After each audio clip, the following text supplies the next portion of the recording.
I am on a mission, and that mission is to slap people upside the head and wake them up and even make them hate me, if that's what it takes to get them to go examine what I'm telling them to find out that it's right. First of all, this needs to be said. There never was a war. How can you say that, Bill? Well, a war is when two armies are fighting. Politicians. Everybody complains about politicians. Everybody says they suck. Well, where do people think these politicians come from? They don't fall out of the sky. They don't pass through a membrane from another reality. They come from American parents and American families, American homes, American schools, American churches, American businesses, and American universities, and they're elected by American citizens. This is the best we can do, folks. This is what we have to offer. It's what our system produces. Garbage in, garbage out. You know, and all these hidden agendas and just brainwashing and bizarre belief systems that are being thrown at us, you know, when they should all leave. Not only the good ones and the bad ones, they should all just leave and leave us alone.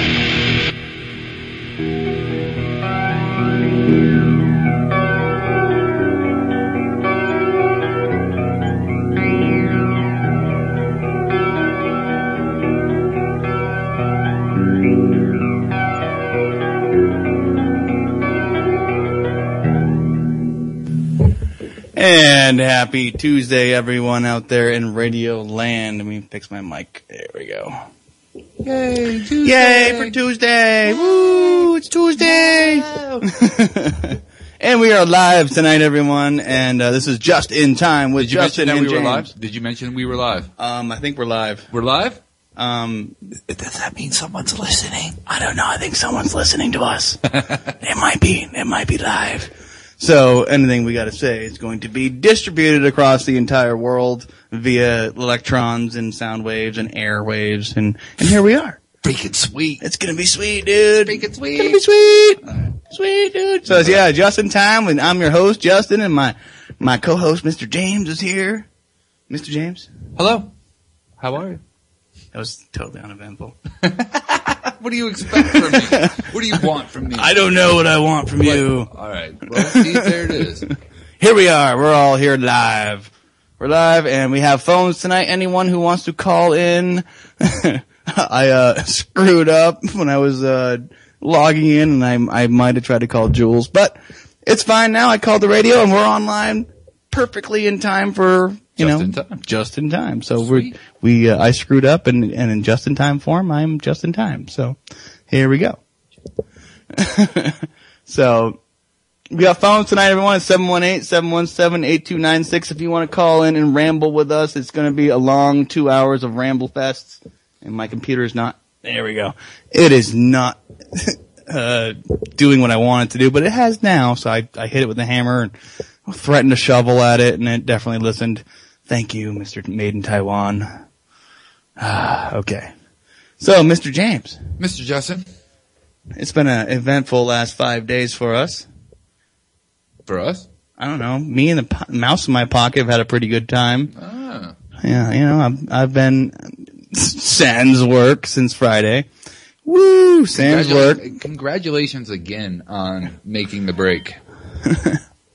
It's never a bad thing to break yourself free from that. That's right. Get out of the system and be like, you know what? I'm going to live my life for me. So I've been doing that, and actually, I'll be honest with you, the last 2 days I've been lost. Yeah. I've been lost. I've been so used to getting up at 5:30 and like doing my whole routine. The routine thing is what kills me. Is breaking from the routine, breaking the chains of the routine. But now, after 2 days, I think I'll be good tomorrow. I think my Wednesday is going to be a lot different than my Monday and Tuesday. But I don't have to worry about going in to make money for someone else. No, that is an awesome thing. And it's kind of like, I watched Shawshank recently, and it's... Is your mic on? Yeah. All right, just making sure. We've had complications in the past. I'm sure if anybody couldn't hear me, they would tell us that they couldn't hear me. Good point. But watching, it's like being an institutionalized man. If you were in prison for so long, you get so used to the routine of waking up when they tell you, eating when they tell you, playing when they tell you, shitting when they tell you that, you were an institutionalized, and now you are free of those chains of bondage, my friend. Good for you. I'm done with the chains, man. No more chains for me. Well, okay, look, don't go that far, because you know damn well that if a job came along paying you $20 an hour to do the same thing, you would hop right on board and you'd be on that wagon. Or is it off? I don't know, man. I don't know. And it's probably off the wagon. I'm not sure. I'm not 100%. But I will tell you this. If the right job came across and they wanted to pay me $5 billion a minute, yeah, I'd be all about it. But I'm not a banker and I'm not a stockbroker, so I can't make that assumption now. But what I can say is I'm happy to be free from the chains that were binding me before. Good for you. Yes. Who is the commander of my universe? Yes, it's Shona from the movie The Last Dragon. So yeah, we're gonna have a nice little 2 hours here. I got Mr. James with me tonight, and my friend Mr. Lance will be showing up shortly. He just threw me a text message when we went on air. So he'll be here, and eventually we're going to talk about being sucked into the system and completely having to play the game. You know what? I'm going to stop you right there. It's not being sucked into the system. We are born into that system. You are indoctrinated from birth because you're born in a hospital. You are in the system from the moment you breathe your first breath of air. You're in the system. So, and they give you that nice little social security tag actually your parents have to apply for that. It takes a couple weeks, but they give you that nice little hospital tag, and they put one on your daughter's ankle when she's born and one on her wrist so that, nobody could steal your child. But you're born right into it from minute 5 to the last breath you take. And then then still you're in the system because you got to go through the whole death thing. Like, you can't just take a body and bury it on your land. There's a whole lot of things that you got to deal with. Well, there's two different, there's various different forms of the system that we're going to be talking about. And when my friend Lance gets here, we're going to be talking about sucked into getting screwed over by the police and accepting charges while they throw a bunch of charges at you that there was no found evidence on. And just being like, well, I got kids, I got a family, I got a life, and I'm going to take as minimal time as I can get to be done with this now, then, sit there and be like, well, you were all wrong. Nowadays he knows that, if he got a lawyer and fought everything, he'd been fine. Yeah. But, it's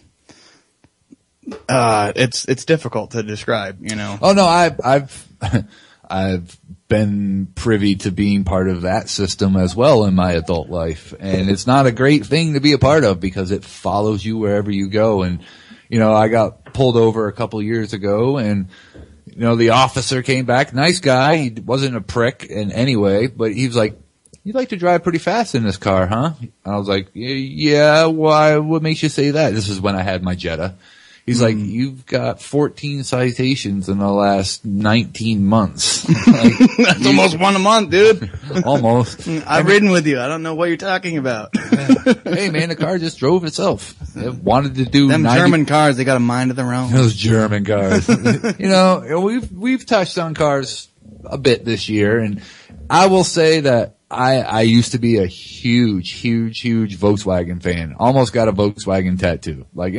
Still even might because it's a big part of my history. I'm glad I stopped you. Yeah, whatever. But the thing of it is people have luck with their cars. And some people, you and I love our Subarus, okay? We love our Subarus. They're fun. They're peppy, great little cars. But some people hate Subarus because they had so many problems with them. Well, they got screwed over by the people selling the parts. Well, parts a lot of the time. You know what? I will tell you this. If you can find out what day your car was bought on, don't buy it on a Monday or a Friday because that's when people just don't give a shit. Monday mornings or Friday afternoons. No guy on no assembly line. I don't care if it's a little Japanese guy or an American guy. It doesn't matter. That guy is not putting his full faith into that job.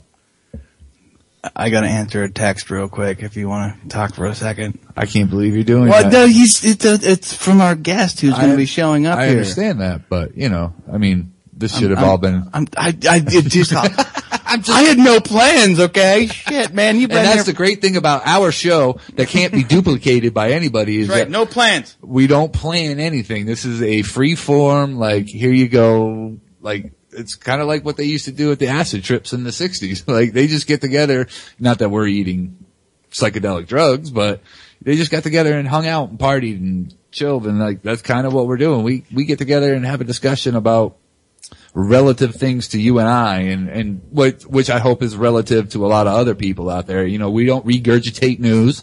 We don't say the same doom and gloom that everyone else is, and worrying about things that we have absolutely no control over in our lives. So We got to focus locally. That's what we're talking about. We got to focus about our own family units. What's the one thing you have control over every day of your life without any doubt? What is the one thing that you have control over? My ass. Exactly. That's all. That's all. You have control over you.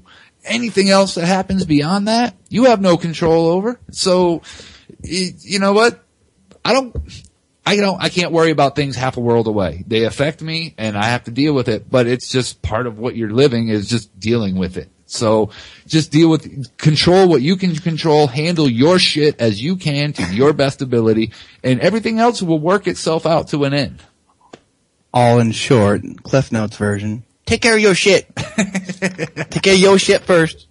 And that's the way you gotta start. You take care of your shit, and then everyone else's shit kind of gets piled on next to it, and you decide which pile of shit. It's not piled. Everybody handles their own pile in their own way, wearing their own gloves. Like, you have to handle your own shit. There's certain people that we have to take care of, dude. Like, you have to, my mom up the freaking hill. Like, I have to, if it happens, and when it happens, like, it's gonna be like, well, I'm sorry, I was right. Sorry. Well, yeah, but the whole thing is the only thing you have control over is your own actions every day. So other than that, if everybody went about their business in I don't want to use the word righteous, in their own way of doing the best that they can to their ability, then we wouldn't have probably, I don't know, 89.75% of the problems that we have on this planet. Because the other shit is piled on by a group of people that doesn't give a shit about us, so, Well, I guess, we have to figure out how much of other people's shit we're willing to deal with and how Zero tolerance. How much, okay, well, you're telling me that, like, if your mom and your dad showed up on your doorstep and said, dude, Mr. James, they probably call you Jim, but I'm not gonna do that. You were right. I see the scowling face. I'm sorry, dude, but they would call you that. Yes, they would. But my point is, like, you would be compelled to, like, help them through their newfound voyage. Okay, if they came to me and said, yeah, are we talking a SHTF signal? Yes, we are. Okay, so it hit the fan, it's all nasty on the wall and dripping and gross and fermenting on the wall and smelling like, the sewage. The fan is stuck on smelling high, like New Jersey.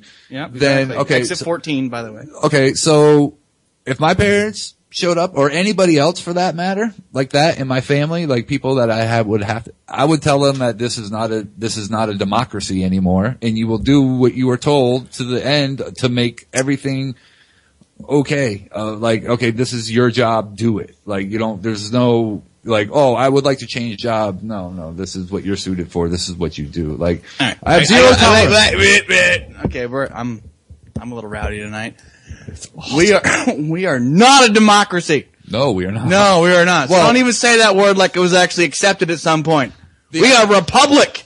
We are the Republic of Vermont. Look at the top of our Constitution. Republic of Vermont and the Republic of the United States. Republic! Yeah, but Republic! but we're not. We're not because of stupid people. Well, History All right, so history has not shown that we have a lot of freaking intelligent people out there, like, running the situation. no, because we keep going through the same shit over The and cycles over and over again. Yeah, it's like that whole it's like figure eight of death. We're in the middle of it, okay? We're right at the crosshairs, like right when it crosses. That's the figure eight of death. That's the problem that we have in this country. the figure eight of death. Right. We circle each other. We circle the So same. that's two motorcycles and a big steel ball. It's multiple. It's multiple. What do people give a shit about? They give a shit about abortion. They give a shit about, like, you know, racial rights and LBGT, whatever the hell that means. It sounds like a really bad car made in Italy. Lesbian, gay, bisexual, and trans. Okay, well, France then. Like, the point is we are a republic. The legal system should take forever to, like, pass a law that, like, dictates what we're all gonna do. Seriously, it should. Well, but it doesn't. We jam shit down all of our throats. They don't even let us read half the shit anymore. What do we got? I'm at the point where we'll just, you know, hide in our freaking caves and wait for it all to blow over. You know, it's like a winter storm coming in. You know, watch out. We got 900 feet coming in. Half of it's shit, half of it's snow, and put your helmet on. It's gonna be bad. Like, that's how I'm viewing it now. Like, it's really that difficult. Like, you know, we all don't agree.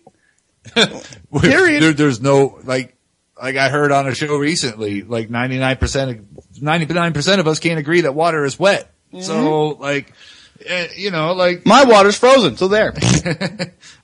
All the Great Lakes are frozen. That's the first time in quite some time. Did you hear that? I heard that. Yeah, that's very admirable. A lot of ice fishing going on this year over there. Yeah. Good for them. Good on you. I hope your ice fishing shanty has a wood stove and a radio, so you can listen to us bitch about how you shouldn't be sitting out there on the ice.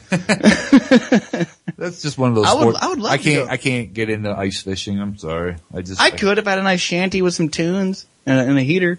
I could get right into that. I really could. Sit there and have some beers. Still cold outside. I wouldn't go outside is the thing. That's the thing. I wouldn't go outside. But you have to. You have to. Who says? Who says I have to? Do you? No. All right, good. So then I don't have to. I'm gonna do a whole bunch tonight. That's the type of mood we're in tonight. That's right. It's all Tuesday, and I haven't worked for 5 days, and I am so freaking happy I'm not working. And I know a lot of people are like, well, you know, the job market's so difficult and this and that. Well, you know what? Screw it. I got enough resources under my belt and enough knowledge on my belt to go out there and make something for myself. And that's what we talk about here on this show, is make something for yourself, because no one else is going to give it to you. And if they do, there's stipulations, laws, bylaws, and policies that go along with that. And if that is the way you want to live, fine. I choose to live on my own, out in the middle of nowhere, making my own money, because I don't. Where's the printing press then? I haven't seen that. I don't have a printing press. I don't need one. I can make money out of thin air with thin air. Like, thin air is my basis. So you're just like the government. That's right. Thin air, straight up. Like, oh, what's this? What's in your hand? Nothing? Oh, well, no, actually, that's $1 billion. Yeah. Yeah. My name was, you know, if more people were original like that and had their own ideas about what they can do for themselves, like, we'd be way better off. Way better off. Like, you know, everybody's got to stop saying, like, oh, I want to be like Mike. I just dated myself with that. Oh my God, Mr. Jordan? Yeah. Oh my God. You know, I want to be like LeBron, or I want to be like, you know, whatever baseball player, basketball player, football player. I'm gonna be A-Rod. I don't think anybody wants to be that. I hope not, because I don't know nothing about him and don't care. But I'm saying, you know what I'm saying? Like, everybody wants to be like somebody else, and there's nobody that wants to be themselves. Nobody wants to just be responsible and take care of like their own. Like, we're a minority out here of original individuals, and you know, everyone else is just, you know, buying the $50 t-shirts, the, you know, $500 jeans, you know. You're a poet without even knowing, like, we're not original, but we're individuals. Yeah. We need to embrace your individuality, people, because you know what? Be yourself. Everyone else is taken. By yourself. That's right. Be yourself, by yourself, and stay the fuck away from me. Quoting Pantera. We did it a little bit. We got a little rowdy tonight. We were listening to some Pantera and Metallica before we went on the show. You know, we were listening to some tunes, getting headbanging, having a couple beers. You know what? We're like, you know what? Let's go on there. We're going to be, well, the same way we always are, just a little more rowdy. I don't know. It's a sad state of affairs that we're in, that we find ourselves in, and what we find ourselves dealing with, because you know what?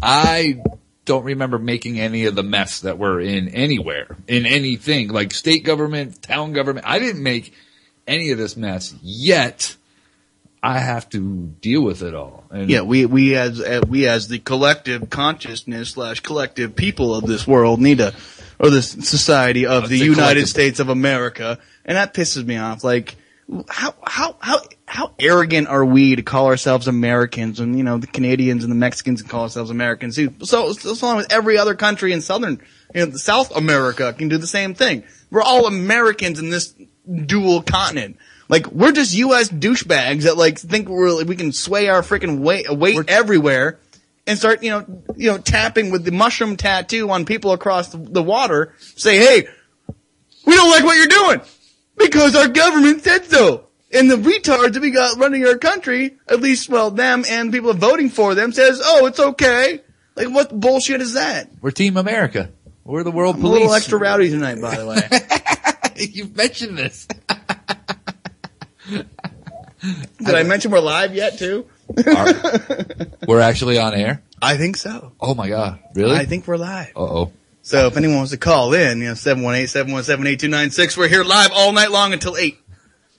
All night until 8. After that, you're probably still calling me. I'm going to deny it. It's happened before. I don't have a radio voice. I don't. Me neither. I fake one. I learned from my ex-girlfriend about faking. So, Captain Rowdy over there. Captain Rowdy. Captain Rowdy. Woo! What else is, You can call me, you can call me Mr. Piper for short. Rowdy. Rowdy Piper. He's actually in chat, tonight. He's new and improved. What's up, Mr. New and Improved? Woo! Call in, dude. It'll be fun. I got you on a loss for words already. It's only been 10 minutes. I know, but... Okay, sorry, 20 minutes. It's been 20 minutes. There, I got you laughing your ass off. It's a sad state of affairs if I get you laughing your ass off and you're not even pissed off yet. Well, that's what I was going to say. That was my segue. Was like, okay, I was going to ask you what the hell you're pissed off about, but you haven't worked in 5 days, so you really... I ain't pissed off about nothing. So are you seeing things in a clearer light now that you don't have to deal with the distraction of someone calling you a fucking young goob because you don't know anything because you're younger than them or they think they know better than them? It's definitely I've not. been alive for 20 more years, so I know more shit than you. I've run way more businesses into the ground than you ever imagined. Yeah, I don't have to worry about that. Yeah, I've only run one business in the ground, and that wasn't my fault. No, it wasn't. I was sitting there with the frickin' bucket bailing that ship out for years. You were there.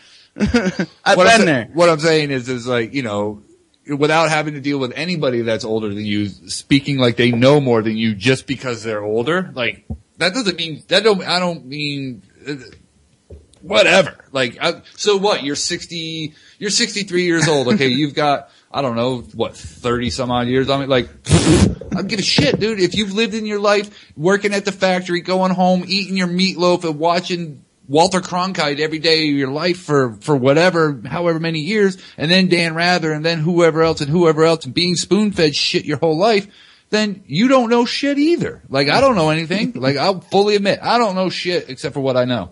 And, like, you don't know anything if you've lived that type of life. So go out there, be homeless, go out there and, like, help the needy and the poor, go to some third world country and help somebody. I don't know. Then maybe you know something. But until then, if you've lived that type of life, go fuck yourself. Cause I don't care. Like, just because you're older than me doesn't mean shit. I'm sorry if you lived your life wrong the entire time and now you realize that you lived your life wrong. That's not my fault. I'm sorry. I knew it before you. We present ideas that make you unsettled, like, oh my God, we might not have gone to the moon. It might have been faked. Like, oh my God, you're an evil person. What? You suck. Theater happens? Oh my God, theater happens in the mainstream? Holy shit. What, we went to war for only oil? No, that's not true. We went to spread freedom and democracy and the American way. Like, hey, that's what we did. Hey, we put a peace symbol on every single bomb before we dropped them on innocent people, okay? At the same time on every single Prius because, you gotta be there. So we're gonna throw the smug people into that too. I think we should start dropping Priuses. Screw the bombs. We're gonna start dropping Priuses. Go for that crap, man. Seriously. Oh. Happy Tuesday, everyone. It's going to be rowdy, and I am off the freaking cuff and off the rails tonight. Let's rock it. There is no train wreck. There is going to be no freaking, there's going to be no tumbling down the interstate tonight. It's going to be loud. It's going to be awesome. It's going to be rowdy, and it's going to be beer-fueled at the same time. So we're at the demolition derby then. Yes, we're true. We're watching 32 cars roll around, smashing each other. Sweet. I'm into it. Let's do it. All right, man. All right, man. Let's do it. All right.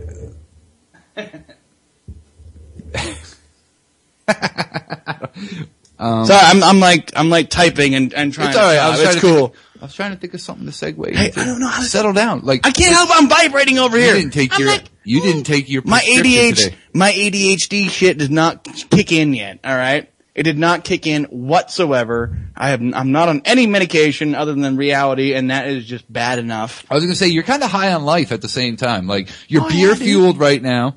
And which is awesome. I'm wholehearted. You're home, so you have nowhere else to be, and that's good. So you're beer fueled. We listened to some metal before the show, so you're pumped up on metal, and you're high on life because you don't have to go work for the man no more. That's true, dude. That's totally true. And the metal really helps. And I don't even know how many songs we listened. Like for the last hour before we went online, man, we were listening to Pantera, Metallica, and what was the band Fugazi. Fugazi. Punk we rock, were like going punk rock and metal, and we were like, you know what? Screw it. Just freaking go on, and we'll just be all fueled up with metal and crap. It's gonna be awesome. Punk rock. That's what it's called. You're being punk rock. I'd headbang. My glasses already flown off like 6 times tonight in the last hour, and I gotta maintain my glasses on my head. I think we have Mr. Michael on here with us. Mr. Michael.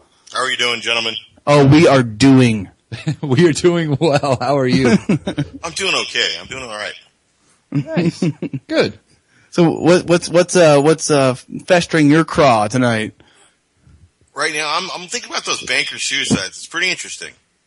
Yeah, I agree. Like, I think it's kind of questionable. Like, are they throwing themselves, or are they being helped with this thrown off the frickin' top of these buildings and hitting concrete willingly? I don't know. We should ask the dude who got, like, the nail gun 8 times in the head. Well, I think maybe he was doing some home improvements and he was taking notes. Really, what we have to do is we have to exploit this man's initiative. I mean, if we all had drive like that, America would be a great place again. Very true. Very true. He went the extra mile to get the job done, fellas. Well, he actually, there's on his nail gun, it actually has a fully automatic setting, so all he had to do was squeeze. He just squeezed and went to town, and he didn't do it right. It really sucks. When you have a couple 8-9 pennies in your head, it's not unheard of, dude. There's a dude here in Vermont, like a couple years ago, shot 2 of them in his frickin' brain, and he didn't even realize it, according to his What was that guy's occupation?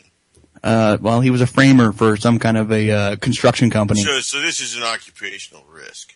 Well, yeah, but there's that, but also being a stupid moron when you're doing your job is also an occupational risk. If you're not like thinking about what you're doing. Well, when I use my impact gun, or if I use a torch, or if I use something that's quasi-dangerous, I might want to step back and think, maybe I want to use a little bit extra precaution on this.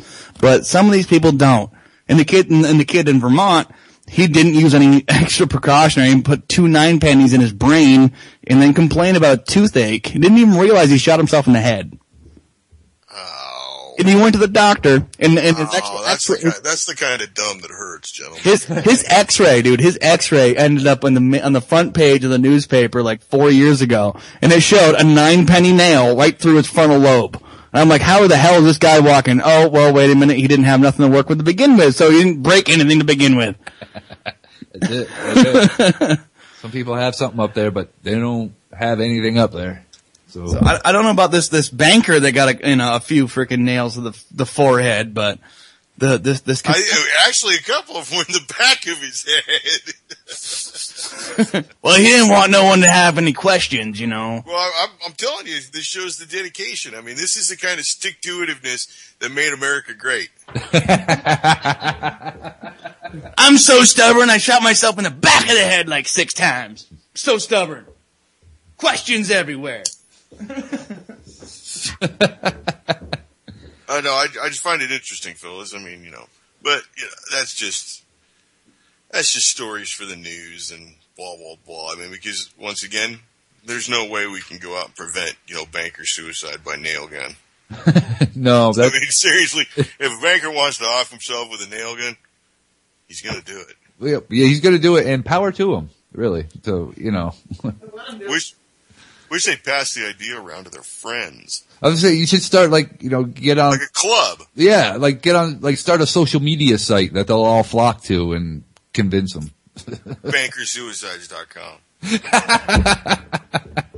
I'm gonna start a little group of I'm gonna pretend I'm a banker and go befriend a bunch of them that have screwed us all royally. And then take pictures of like baby seals getting clubbed.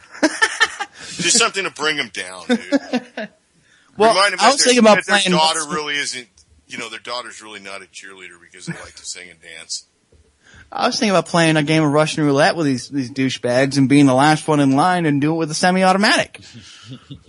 I think that's the best way to do it because Russian roulette is better played with a semi-auto than it is with a freaking revolver, especially when you're playing against people. Well, if you're trying to beat the clock on that game, yeah. Well, I thought it was a timed game. I thought you're supposed to have the high score before you got to the last person. I want to be the last person, and I don't want to be there for more than 35 seconds. I think we should really explore the concept of a social media site that encourages bankers to commit suicide. They're really like jumpyoufuckers.com or something. Jump, you fuckers! Just jump! Do us all a favor! National Association to Promote Bankster Suicide or something like that. Just them NABS alone would create so much. I'm a proud member of NABS, gentlemen.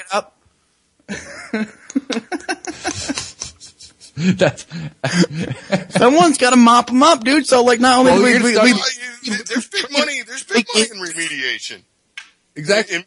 In postmortem banker remediation, you got to use keywords. Okay, like what? They got to sell this product, right?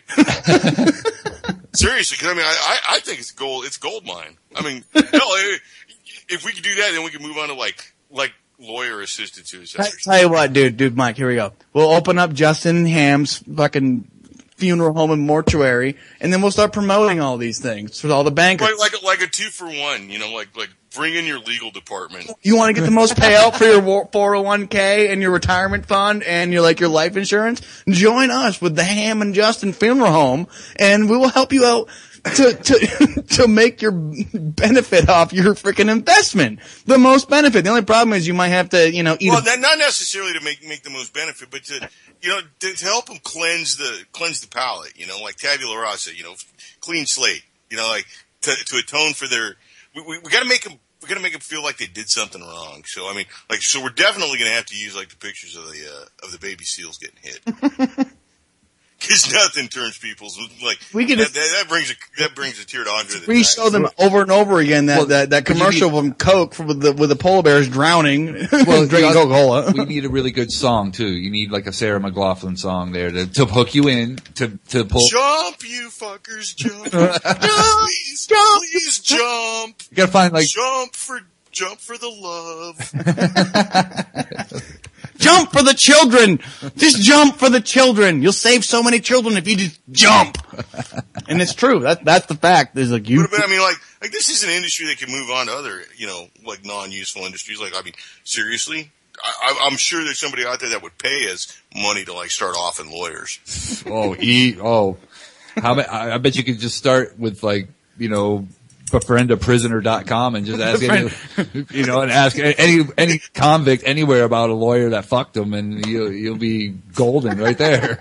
You can work for years off of that. Oh man. You guys are bad, but I love it. Well, somebody's got to come up with some ideas for this country, because all we export is nuclear missiles and mobile homes and twerking. We don't even make rap videos anymore, gentlemen. I was gonna say we don't even really export twerking. We do importing, but we make everyone watch it for a fee on YouTube. It's not even exported; it's just there, and we gotta deal with these flabby asses. I'm sorry, flabby ass wasn't cool back when I was growing up. For some reason, now it's really cool, especially if we do it in Walmart or whatever grocery store. I've seen that chick do it in Walmart. That's amazing. personally, I think it's amazing them things just don't get away from her, like take off down an aisle. I know what you mean. Like, you know what? Like, I'm surprised her ass doesn't get tickets on the freeway and she doesn't. Like, that's that bad. There's no restraining device on them things, you know? There should be an airbag, like, loaded in her underwear in case she gets off too bad. Well, at least some flashing lights or something. Down. You know what I mean? You know, like a great big triangle. Like the Amish.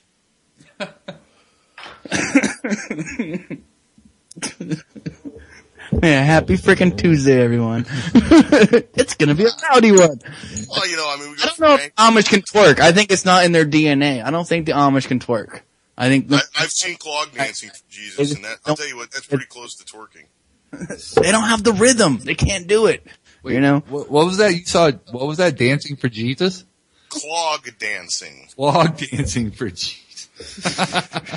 Now we're gonna bring in more of Eastern Europe. Are you seriously? Well, that wasn't Eastern Europe. That was Eastern United States. I mean, that's something totally from like north of I-10. Hell, man, that's like north of I-10. You're giving yourself that's like north of 20 and like up where it snows. Weird. I'll tell you right now, I don't like clogs. Okay, I've been hit upside the head at least once or twice with a clog. So, like, they're not as cool as people think they are. They hurt. See, this is why Senator Feinstein has introduced some anti-clog legislation. Well, the clog, you're right, dude. The clog that hit me had a pistol grip and a freaking laser sight on the fucking thing. And I'm not going to deal with that. Supposes it that all Americans now buy Crocs. That's like the freaking civilian model of a clog. That's like safety scissors for your feet. Oh man! But they have comfortable handles. I'm staying away from that joke. Comfortable handles. Wow. Gotta have something to grab onto, right? Oh shit, I should have kept my mouth shut. So are you gentlemen still snowed in? Oh yeah, it's been snowing ever since freaking 2:00 today. We got 14 inches on Friday. We just dealt with that shit and now it's gonna come down. I don't even know how much, but it's coming down like a mofo right now. We're only supposed to get it like 3, 4, something like that. Well, they said 4 to 8 last time and it was 14. Well, I don't trust the weather guy. The weather guy is smoking just as much crack as the freaking person reading the news. Hey man, what other job can you get where you get paid good money to be wrong? Politician. Well, okay. Right there. Right. Well, you get good money to lie to people and be wrong all the time? Yeah, politician. And people expect it. Yeah, all right. Yeah, and they listen to you at the same time. It's all the same thing. Yeah. Meteorologist, be damned. Go out there and get a real freaking job. Why don't you go out there and predict the economy? You're going to be just as freaking accurate. Why don't you go predict how much war we're going to have tomorrow? Tell you what, why don't you predict how much flatulence we're going to have tomorrow? You have a better shot at that. Well, my methane index is in the freaking red right now. Freaking people. Drive me freaking crazy. So what would you estimate your carbon emissions tonnage to be? Oh, mine? A quadrillion. Don't feed the kid dominoes. Like, I don't mess around, dude. I don't mess around. Don't feed him dominoes. You know, I let's not take this, off into the nether regions, but I can't tolerate Pizza Hut. I know what you mean, man. Like, we got the deep crust. You know what? It's like really airy, fluffy, greasy crust. And it's like, that ain't pizza. That ain't pizza. The pizza you make, you make the dough, you let it rise, and you throw the shit. If you don't do any of that, you don't have pizza. You got shitty bread with sauce and crap on top. I think Pizza Hut is actually like a sponge. But it's not really bread.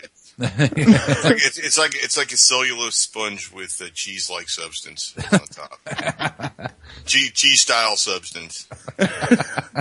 We got some fake cheese for you on top of our fake bread in our fake box, and we're gonna charge you fake money for that. It's all fake. So really, the remembrance of cheese. don't. If you don't participate, then it's not real. Boom. It's like a ghost. It disappears. Done. Not real. So I don't order Pizza Hut, I don't order Domino's, and I don't order mainstream nothing. And Screw the corporations. They make enough money off all of us. Period. That's all they do is make money off of us. Especially when you order freaking, Little Caesars, $5, and you walk in and walk out with it. Yeah, that's really easy, but you know what you end up in the end? A whole bunch of really fat, stupid people ate a lot of freaking Little Caesars and like watching Dance with the Stars. Mm. And you know what? I'd love to Dance with the Stars. I'd be tripping that bitch up every time I got a chance. Well, they wouldn't have you on the show for very long. Well, they wouldn't, but it would be entertaining for the first 10 minutes I was there. I would make more of a freaking mark than anyone else on the entire season. Remember that guy that tripped What's-Her-Face? Yeah, he rocks. That's what would happen, you know? That's exactly what would happen. Put your foot out, you know, shove a wrench in the works. That's what we're all about. Non-compliance. Be yourself, buy yourself, and stay away from me, man. Pantera, man, walk. That's a very pertinent line in the world we live. Be yourself. Everyone else is fucking taken. Yeah, pretty much. That's a good line. Being yourself. Like, people need to be themselves more often and not pretend to play games while they're doing whatever they're doing to get by and make their money and stumble blindly through life, just doing whatever they're told to do. We got a bunch of zombies bumping into each other, man. That's all we got. What do you think, Mike?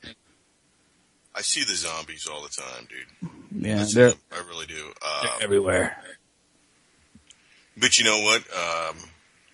There are loved ones, and even some of our loved ones we want to smack in the head with a shovel.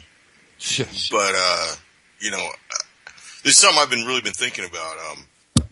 We've got a kind of like an epidemic of like truth or paparazzi, you know, and everybody wanting to join the black T-shirt gang, and that's just within our, you know, our small circle of I don't know, you want to call it a sphere of influence or whatever you want to call it. Just circle of acquaintances, man. We're all acquaintances. Like right. Okay, so we'll go with that.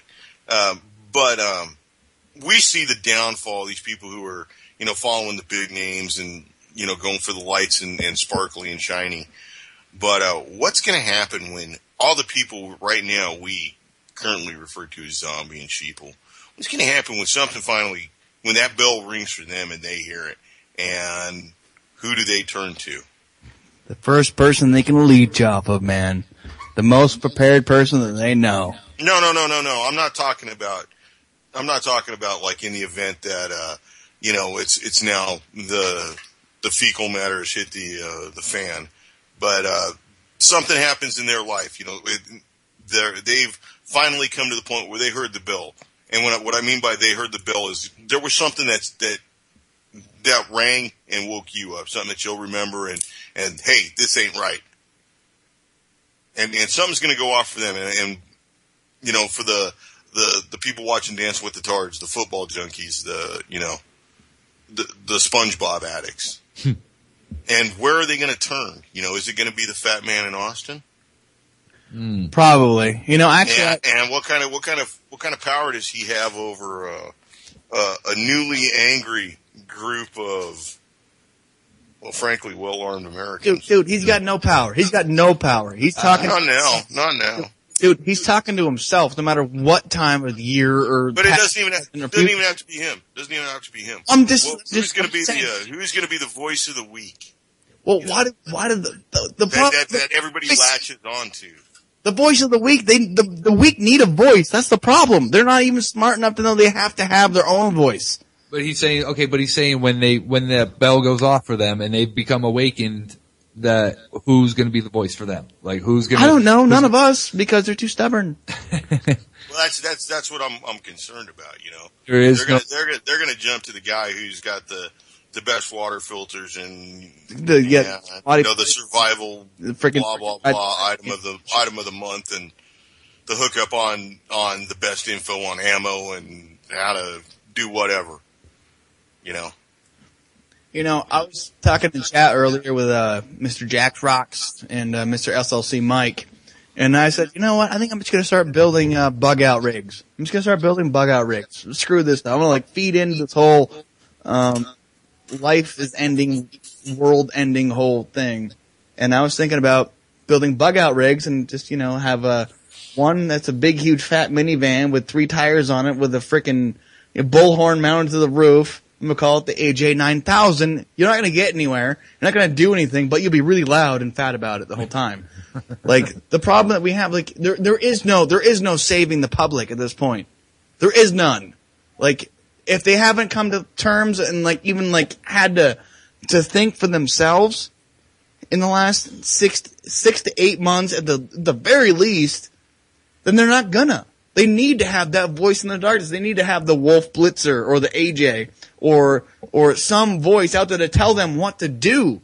They're not smart enough to be like, well, I gotta take care of my shit. I gotta take care of my family. Well, that's what I'm getting at, man. And I mean, there's gonna be somebody who they're gonna turn on and listen to, and they probably, if they're not thinking they're gonna take care of their family now, what makes you think they're gonna do that in the end? They're not gonna do it then. They don't do it now. They're not gonna do it then. Their viewpoint is law. That's the way they view it. Even if they do realize what's going on. They think in the end that they're going to be the smartest person out there. And that's a problem. All right, so I'm going to turn the radio off now. Y'all screwed, people. I don't know. I have a pretty pessimistic view of things. Don't get me wrong. I'm a glass half full type of guy most of the time.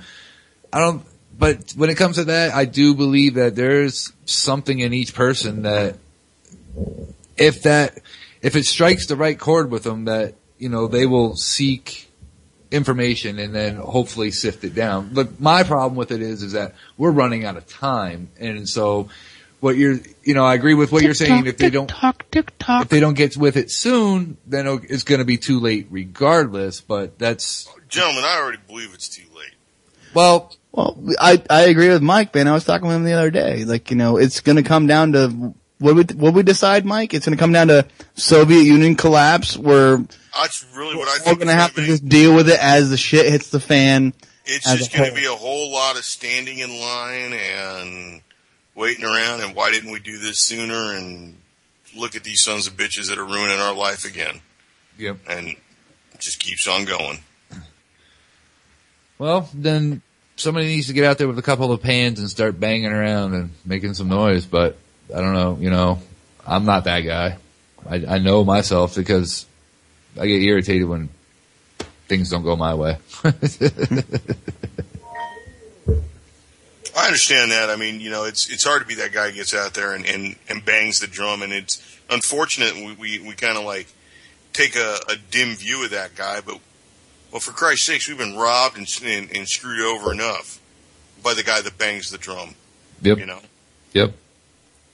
Well, that's why we gotta, view what's important to ourselves individually, because you can't listen to there is no real whole movement out there. There's sections of an idea, and we need to all grasp on that idea in the section that we live in. Me and James are up here in the Northeast, in this really small frickin' chunk of the Northeast. You're down there in Texas, in a small chunk of Texas. The only way we're going to get through this is by accepting each other's viewpoints as a whole in that area. We can't go so far as the whole state of Texas is Texas is so big, campaigning for governor in Texas is like campaigning for the president of the United States. It's so big. So many places to go. You can't just, limit yourself to the entire state. You gotta limit yourself even more to be well, this is the people that I'm around, that I see, that I deal with every day, and this is how we're gonna get through this, is if we all agree, or at least most of us agree, and have a good idea what we're gonna do for the future right here. Agreed. You have to I can't believe the silence there. No, I was formulating a thought.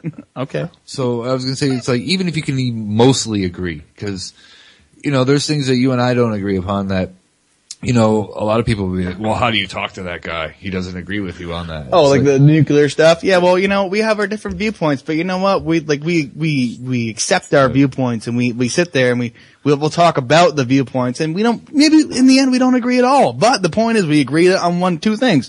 We're getting screwed. Yeah, oh yeah. And, you know, we're being lied to. So in the very end, like those are the two most important things. Yeah. Along with a bunch of others, but that's what I'm saying is like you have to be willing to compromise. You have to be willing to say, all right, I don't agree with dude 100%, or I don't agree with this group of people 100%, but they make sense to me personally, and I'm gonna throw my lot in with them, and then try to affect change. You know, smaller to bigger things. Spread it out. Spread it out slowly. Make sure everyone has an idea what you have. Well, we can't move any slower than we're moving right now, gentlemen. Well, I know we're going like what you know the parable of the rabbit and the tortoise. Well, we're the fucking road. Okay, the road's just sitting still. The tortoise is at least fucking moving, and the rabbit has already killed himself from exhaustion. That's the thing is there has to be. We talked about this right around the beginning of the years. What's going to be that thing that works for everybody that, you know, is the proverbial light bulb going off? Like, you know, that's there has to be something there. And, you know, at this point, it's like there's already been so much. Why hasn't it happened already? You know, like that's what we've talked about a bunch. So, you know, it's like, if it hasn't happened already, why, you know, what's going to be the straw that breaks the camel's back? So, I don't know. It just goes along those lines of, you know. There could be a lot of straws. Yeah, you know? The final straw, when the kids are screaming from a hungry belly. Right. All right. So, I mean, but aren't there a lot of those people out there already? You know, like, you know, I don't know. They are, but they're truly not. They've got enough to satiate them, right? I got you. They may not have the best food. They may not have lots of it, but they've got something. Yeah, and they've got TV. You know. Yeah. It's hard to beat those two. Those are great, big, powerful items. You know, I don't know if you've ever seen that comic where the guy was discussing the differences between 1984 and A Brave New World, and how he said we're basically going to become 1984 using Brave New World tactics. I haven't seen that, but it's a pretty good one. I'll try and find it and post it. Sounds good. But I mean, this one's. I mean, we've already gone through so much. Like with different things that should have ignited like a group of people to stand up for themselves, and nobody has. Like, you know, there's been little upswells of things, but nothing that ever comes to fruition, and like nothing ever goes past like, you know, here we are, make some noise, and then they disappear into obscurity. So it's, you know, here we are. So you know, we're waiting for kids to start screaming and be hungry, and then that's where we're at. That's what it feels like, man. That's what it feels like. And you think the loudest group of people is screaming, you know, and like, I've never been in jail, and I've never dealt with trying to, you know, be within the system on that aspect. But you would think that like, if you did something wrong according to the law, and you served your time, and you dealt everything you need to do in the system, that you would be part of the humanity of the populace again. Like, I'm a person of the, you know, community again, without being a second class citizen. Then that's how I was, you know, viewpoint. We got so much going on here right now, guys. But I would like to think that, like, if you did something wrong in this country under the actual, you know, guise of law, and you served your time and you did what you needed to do to become a upstanding person in society again, that you would be allowed to be part of that society again. It's not true. We live in a society of like first and second degree citizens, you know, and that's what pisses me off the most. So like, if I did something wrong and I served my time, I paid my penance, and I went through all the bullshit to do that I would be accepted again, and it's not the way it works. It's not the way it works at all. So, now, my friend, Lance, has just showed up. A little late. And we're going to talk about this a little bit tonight. But he's been, rang through the gutter of the judicial system here in the United States under federal law. And we were going to talk about that a little bit. And, Mike, I'd love to hear your viewpoint on anything he has to say. But it's we live in this society that's torn into a whole bunch of different viewpoints to where we don't even accept the fact that we're supposed to be free, and if you get jailed and you did your time, that you should be a citizen again, right? But no, you're always second class after that. So, yeah, well, I agree with you. Introduce yourself, Mr. Lance. This is Mr. Lance here on Just in Time tonight. Mr. Lance. Yeah, I am Lance, and I spent quite a few years, courtesy of the federal government, imprisoned. Got caught with absolutely nothing. Had 7 people write sworn testimony and put me in jail. And I did my time, and then I did another 2.5 years of supervised release after my 5 years.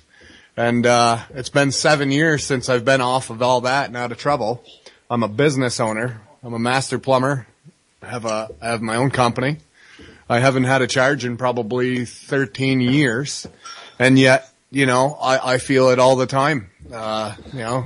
Job applications before I had my business, where it's a tough subject getting around, and just like Justyn was saying, my freedoms are gone. I mean, if I wanted to go out and hunt for my family and support, my family, I can't even, pull the trigger of a gun anymore, and, I think it's ridiculous. I think, to do 5 years straight in a facility when you got caught with nothing, and then do, the rest of your time and then be free and clear. I mean, I've had, I think, a speeding ticket in the last 7 years.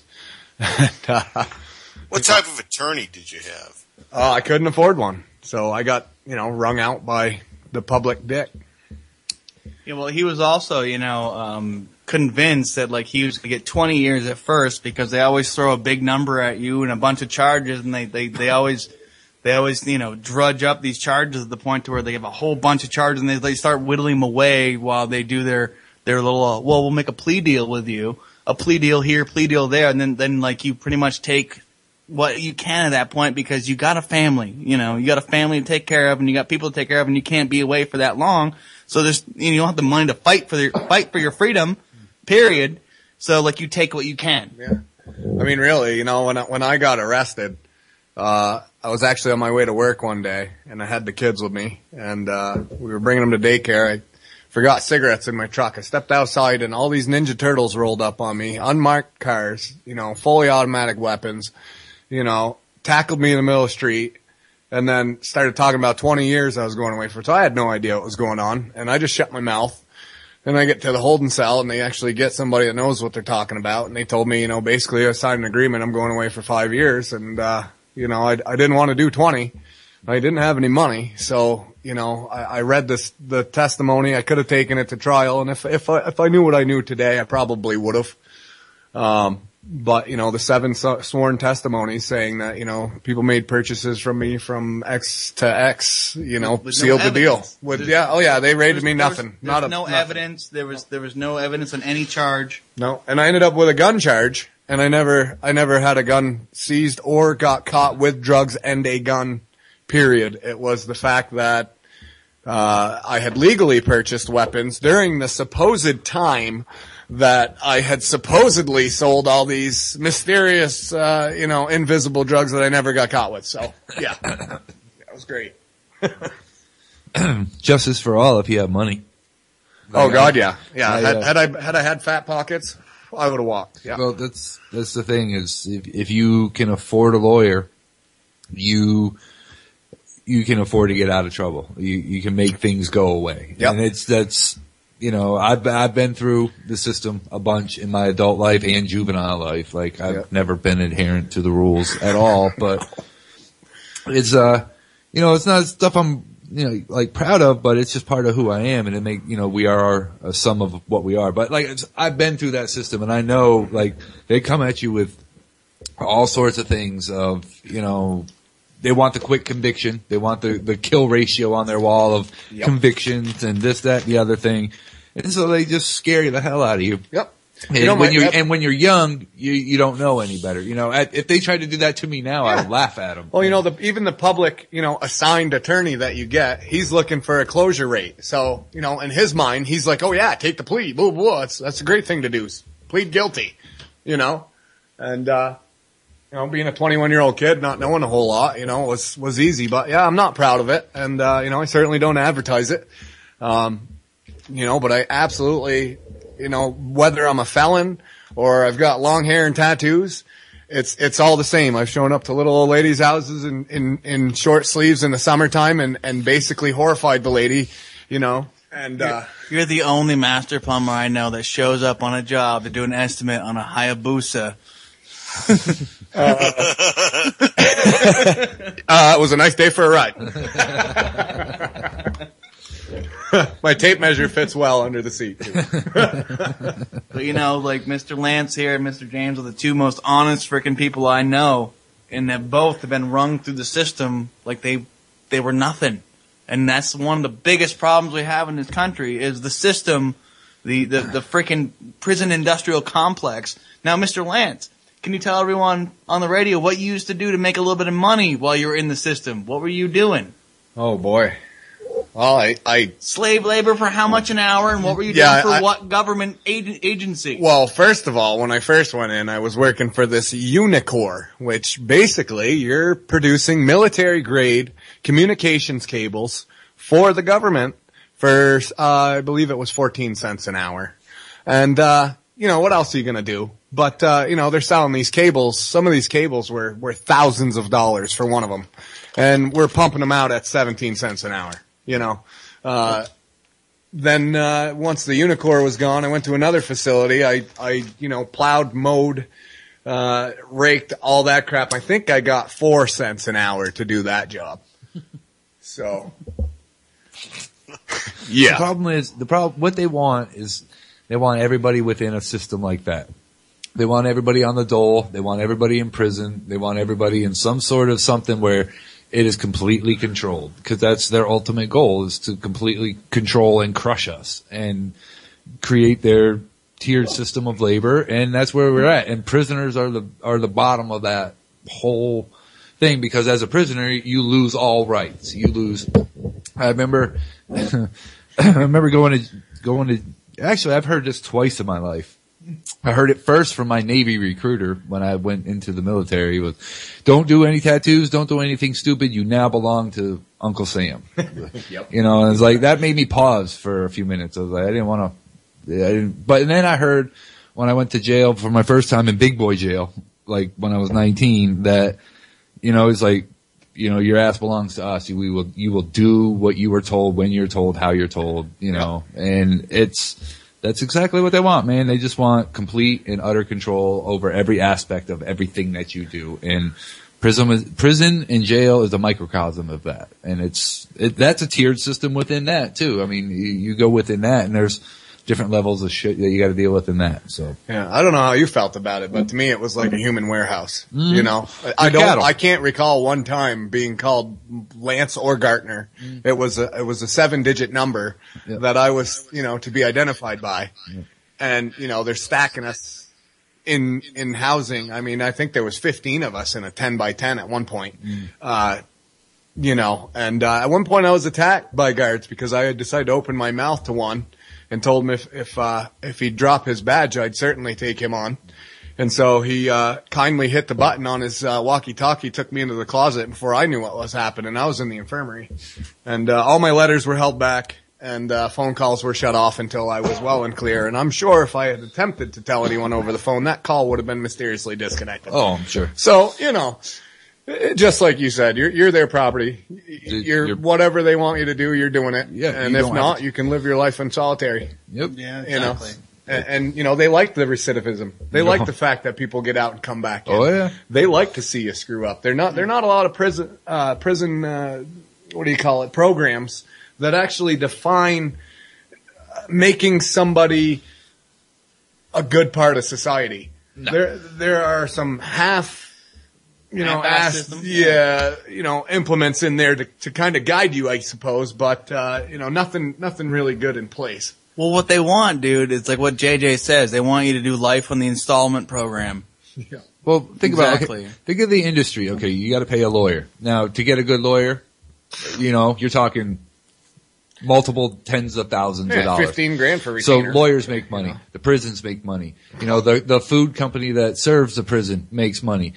Whatever you're producing as a prisoner, they're making money off of that. Like the state gets money for locking up bad citizens. It's all, like, we talked about this in the show. It's a fucking cycle, man. It's a fucking cycle of death for anyone involved in it. We talked about it before. It's like, what is the root cause of every ail that we kind of deal with?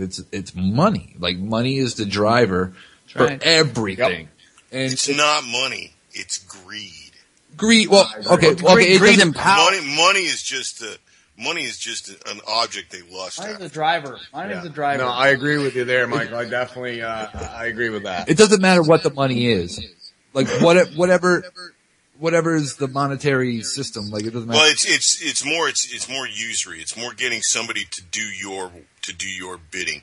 And whether it's through the purchasing power, or it's through coercion, or it's through the flashlight to the face. It's all usury. Exactly. That's it. Greed, getting over on someone else. Getting over on the next guy, this guy, that guy. Yeah, I can't tell you one company on the face of this earth that wouldn't bask in glory to make a product for 4 cents an hour and to be able to sell that product for $3,500. That's a huge profit margin for anybody. And then, the food. That is corporate eating in Jamaica, gentlemen. Yeah. I mean, I worked in the kitchen, I think my last year in there, and, I literally served meat that had been expired for over 7 years. I have served flour with bugs in it because I was directly commanded to do so. It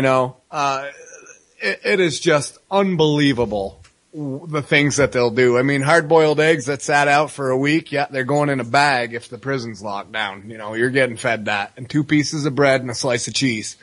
And, that's what you eat. 2 eggs, 2 slices of bread, a slice of yellow cheese, and a carton of milk. That's what you get.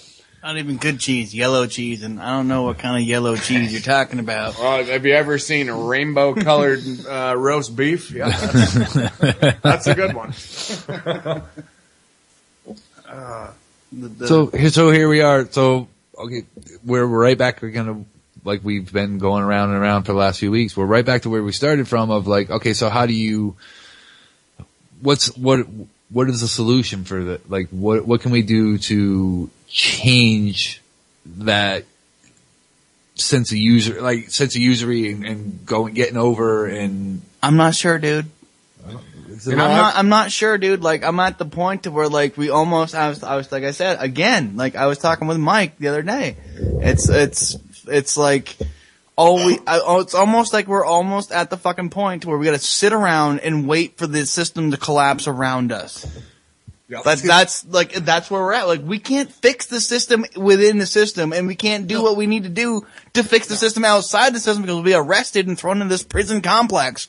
We're at the point to where, like, wait till they screw themselves over to the point to where there is no money and there is no living in this society, to where, like, it's gonna have to be changed from without. You know what I mean? So we have to all just hole up, basically, is what you're saying, and just wait. Well, I don't like to say it, dude. I don't like to say it. I'd like to say, oh, well, you can go down there, you can talk to your Senator Bernie Sanders, and he'll have some independent socialist view on, like, why this invasive freaking rectal, exam is good for you with no lube. And no, it's not going to work that way. Not at all. We got to sit here and we got to freaking wait for the bullshit to go through, cycle through, and end up back in the compost pile before we have any kind of fucking say. That's my point.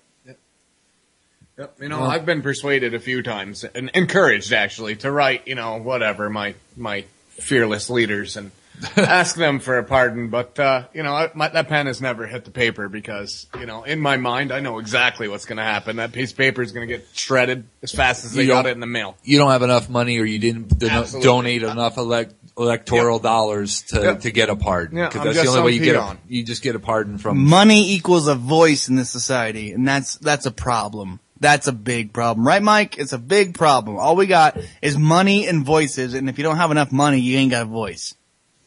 Okay, well, maybe. I mean, there's always something that makes a lot of noise, and it's not necessarily a voice, but we got to get to that point. And I think, the bill's gone off for everybody here. The bill hasn't gone off for enough boots on the ground yet. That's it right there. That's exactly it. I don't mind screaming, frickin' echoing frickin', viewpoints to the frickin' choir around me. I have no problems with that. But I would like to actually connect to the people that live around me that, don't actually understand what's going on, and at least understand what's right and wrong.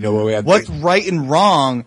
The point that we all were raised, and Lance and you, we all understand, the point is, what's right is right and what's wrong is wrong, and we live in that whole what is wrong society right now.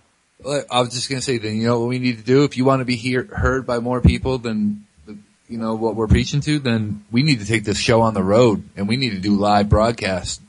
We'll go downtown Montpelier and sit. Are you driving? Sure.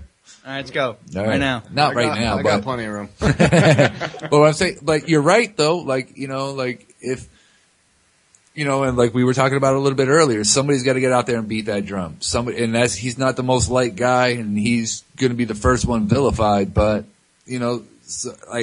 somebody has. It's not necessarily going to be vilified if he doesn't act like a jackass. Well, that's true, but, he's going to get picked on by the mass media of both sides and ridiculed on whatever level. That's the thing is, we're not versed in those games. I'm not versed in those games of what to say, how to say, when to say, at the right time to say. I'm a funny dude. I make jokes off the cuff about, what's going on around me, but that type of humor will get you in trouble big time. Absolutely. I've found that, sometimes speaking up for yourself just puts you worse in a hole, Mm-hmm. And, just like anyone else, I feel that's another big problem. If you deserve to be stomped out and pissed on, then you get what you deserve. But if you're actually trying to make a difference and you're doing the things that I have 4 friggin' kids. I pay taxes for schools. I pay, everything I'm supposed to frickin' do. And I am the lowest of low. I might as well be second-class citizen. You're no better than a freaking slave. I might as well not even be here. It's always pissed me off, dude. Yeah. Of all the honest people I've known, you and James are the most honest people I've known. You do what you need to do within the system to freaking, do what you need to do for your families. And in the end, you get stomped on because the system doesn't agree with what you have to say, and you don't like having a voice. Period. Exactly. Period. They wouldn't like this at all, Seriously, you're only allowed to have a freaking bow and arrow and a musket at this point. Well, there are black powder firearms that are incredibly useful and relatively modern. There are, but what I've understood, Michael, is this is what I got told at the local gun store is exactly these words. The normal breakaway, nice inline, muzzle loaders that use a 509 primer, or 209 primer, are fantastic, blah, blah, blah. Technically, a person in my status is not allowed to have one due to the fact that it can be converted to run a shotgun shell. So were we saying I shouldn't have a 3-inch piece of PVC tubing and end cap and some flammables because I can sure as hell launch a projectile? Well, I find that exact argument there, right there, just to be a joke. Recently in California, there's I think he's a state assemblyman, and he introduced a legislation for ghost guns. Okay, and figure out what ghost guns means on your own. For him, it means anything between 80% kits, which is just a receiver flat, basically, or on a handgun, it's just a frame. There's no cuts, there's no drill marks, there's no nothing on it. You just get a big old slobby hunk of metal that looks remotely like a pistol frame. Yep. And the same thing for a couple different rifle receivers. And then he also included, 3D printing into this mess. And there's all sorts of things for this potential. Now, if you really want to turn that around, you have to shut down Home Depot and Lowe's because they've got pipes and caps. Oh, absolutely. Springs and... Oh, God, you can get everything you need to produce a weapon that can certainly blow a hole in the hull of a boat or the side of a house or whatever you want it to do. In an improvised weapon sense, there were nations that if you look, just look straight back through history and look right at the British, right after they lost, after they had the massive evacuation at Dunkirk, their army lost 80% of their small arms. Yep. Like rifles and everything. And they were there for a while. They were arming people with donated single shot shotguns. Yep. Because they had nothing. And the American guns couldn't get there fast enough. And when they did, they were expensive because they were Tommy guns. And a Tommy gun is a highly machined piece of equipment. Oh, absolutely. Mm-hmm. That is not something to, So the result was the Sten gun, which was made in bicycle shops and muffler shops. It's just a series of tubes. Yeah, absolutely. You could take I weld, I'm a plumber. I could fabricate something with a 3-inch piece of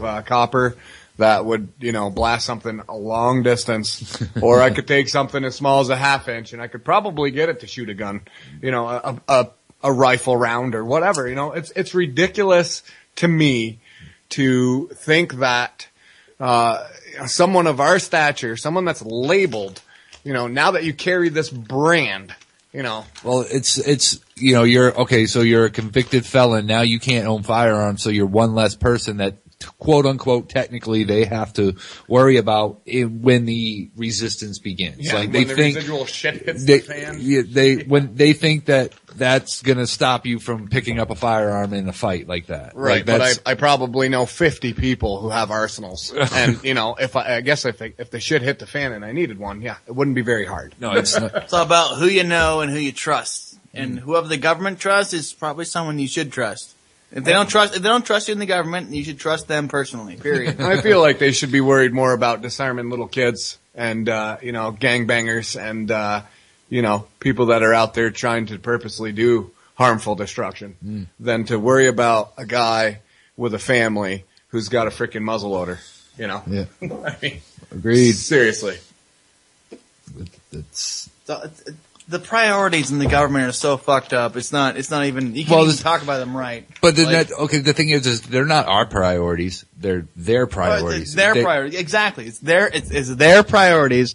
That's the problem, is that their priorities don't meet our priorities because we, the people in this country, all we want, what do we want? We want life, liberty, and property. That's it. We want to be free. I want people to use common sense. You ain't gonna get that. You ain't gonna get that. I'm sorry. You're not gonna get that. But all I want is life, liberty, and property. And I think that Mr. Lance and Mr. Yu and Mr. frickin' Mike all want life, liberty, and property in this world. So where we actually I agree. have a say on our own life, liberty, and property, period. No ifs, ands, or buts. That's it. Constitutional amendment where it says we have a right to bear arms, if I recall right, didn't have a shit ton of clauses and asterisks underneath nothing to do with, serving your time, you served your complete sentence. You served your complete sentence absolutely. And afterwards plus more. Yep. In the end, you should still be a first-class citizen, but you're not because of the system, because of the way it's written. And that is bullshit. It is bullshit. I totally agree, and I've had conflicting thoughts about it, ever since I caught the charge, way back in 2001. It was like, great, my life is over as I know it, because I was definitely a lover of guns, had my fair share. And to all of a sudden be told, hey, because these people signed a piece of paper against you, now you can no longer have any rights that you once were born with. Mm-hmm. That right there is just a big old kick in the sack. They just continue to bury that foot right in there while you're on the ground, and what do you do? What can you do? You know, I mean, I could certainly rebel and, you know, that would land my ass right back in jail. Or you know, you kind of take your hits like a man and pick your battles when you can. It's just, you know, it is a very messed up. You're fighting a legalese battle. Oh God, yeah. I think you said the most important thing is pick the battles you fight. No, right. You know, not everyone is a come out screaming and hollering. No, not at all. You know, when when I took my lumps, I, you know, was offered the deal of the lifetime to tell on all your buddies and get out of jail free card. But, you know, I'm a lot wiser than that one, and I have a lot more integrity than that too. So, you know, that wasn't an option for me. But to think about that for 1 second, had I opened my mouth, they can make every bit of this disappear and all of a sudden everything's happy-go-lucky, friggin' nothing happened. What? You know, where is the justice there? I mean, seriously, where is anything about that anywhere should be accepted at all? I mean, if they're willing to say, hey man, if you tell on your cousin or your nephew or friggin' whoever it is, Juan in Mexico, you know, you're all set. You didn't do a thing wrong to us in our eyes. I mean, really? There's something inherently wrong with that viewpoint. Exactly. There you go. Come on. So now that I've done my time, got out of jail, have a business, pay my taxes, do my shit, blah, blah, blah, blah, blah, don't cause trouble. Well, so because you offered me a deal then, now, you know, I can't have my rights now that I've done all of your bullshit, you know, stipulations and incarceration and guidelines, and therefore. Welcome to the prison industrial complex, man. Oh, I lived it, believe me. I know you did. I know you did, man. It's really... It wasn't fun. I didn't have a good time. Thanks for coming on, dude. No problem. Hey, man, you hit my subject right. You know, I drool. I look at all my buddies that have all these fun toys, you know, and just because I'm a felon, does that mean I'm going to take that weapon and go rob a bank or go shoot somebody or whatever the frick you might do illegally because I did it once in my life that I caused some sort of rift in your friggin' perfect little world? Come on. Mr. James, you got something to say about that? No, well, I mean, there's a lot I could say. Okay, like, you know, we think we're free out here. Not at all. I mean, he was, you know, I never did like large amounts of time. I just did lots of, it doesn't, I mean, you've been in, you're whatever. But, you know, what I'm saying is, you know, that's a system within a system within a system within a system. Like, it's just that's the worst of what it could be. It's just like, you know, you're just a little bit more free. They let you believe that you're a little bit more free than he is because you're allowed to own whatever you want to buy. You know, it's all semantics and it's all, like you said, legalese. And I'm not trained in legalese, but if you are, you can get away with a hell of a lot of shit because you can word things just right and make it all okay. Well, let me throw this out there too, you know. If you're the type of person who has an arsenal or even one firearm, which many people do, and you're that type of guy to roll a joint and smoke one, which many people do, well then, my friends, you are in violation of a federal law that states you should not have drugs and guns and should be going to jail for 5 years, just like I did. Exactly. What do you think about that, Mike? I believe that law is, number one, it's going to be up for interpretation here in probably relatively rapidly, just because of the Colorado and the Washington situation, and every state with medical marijuana. Now, I know that states with medical marijuana, as soon as you get a card, you get a letter in the mail from the state saying that you are now not eligible to. You're not necessarily. You're not a prohibited possessor, but you are not able to purchase. Right. Okay, so they do put the stipulations there. You're still when you are being that now somebody is gonna use an attorney at some point and have this overturned, and the states are looking at a great big payout on that one, I think. But I as the law currently stands, yeah, it's I know here in Vermont that if you get a medical card, you are considered to be a mental health patient, and that's the loophole they use to say that you can't own firearms anymore.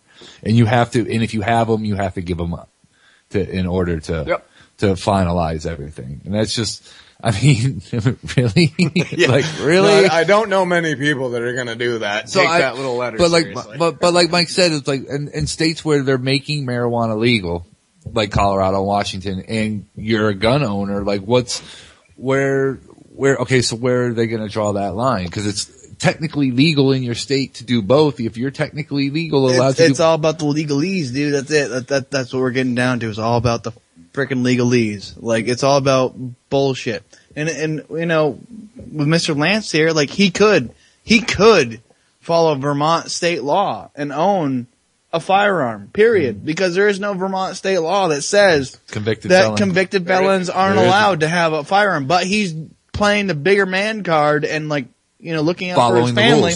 Looking out for his family. He's got a big family. Yeah. He got a lot of good people he got to take care of. The last thing I need is some freaking Johnny Do-Gooder to decide they got a crosshair across their ass and see, you know, whatever they might see and decide to, you know, go tell whoever they might tell. Because, you know, that's how my ass landed in jail in the first place. And then there was one more thing that just got me with that whole thing is, you know, here's the deal.